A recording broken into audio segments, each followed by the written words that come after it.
Base sa kanilang mga SALN o Statement of Assets, Liabilities and Net Worth, karamihan ng ating mga senador ngayon, mga milyonaryo. Ang isa nga sa kanila, bilyonaryo pa. Kapansin-pansin namang kasama sa 10 pinakamayayaman ang 3 senador na nadadawit sa pork barrel scam.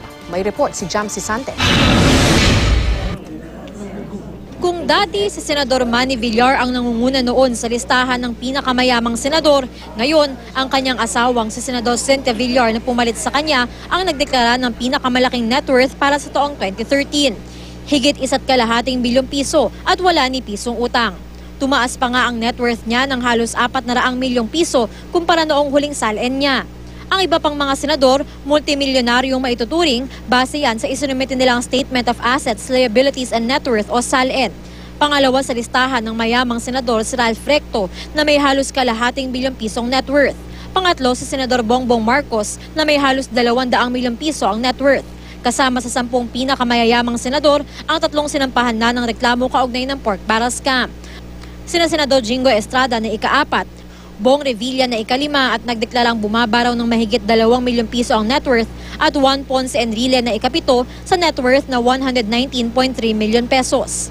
Ang kapatid ni Estrada na si JV Ejercito nasa pang-12 sa pinakamayaman. He started his career earlier, may negosyo siya or sa showbiz siya. So he had 7 years head start, no? To save for his family. Pang-anim sa listahan si Senador Grace Poe na nakakuha ng pinakamaraming boto sa nakaraang eleksyon.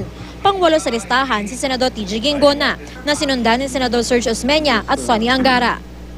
17 sa 24 na senador ang tumaas ang net worth kumpara sa huling SALN nila. Nangunguna sa tumaas ang net worth sina Villar, Ginggona, Recto at Senate President Franklin Drilon na mahigit 6 na milyong piso ang itinaas ng net worth. Tulad noong 2012 SALN, pinakamaliit ang net worth ni Senador Chis Escudero at Sonny Trillanes. 8.2 milyon pesos ang net worth ni Escudero, habang wala pang 5 milyon pesos ang net worth ni Trillanes. Silang dalawa lamang ang single-digit millionaire sa Senado.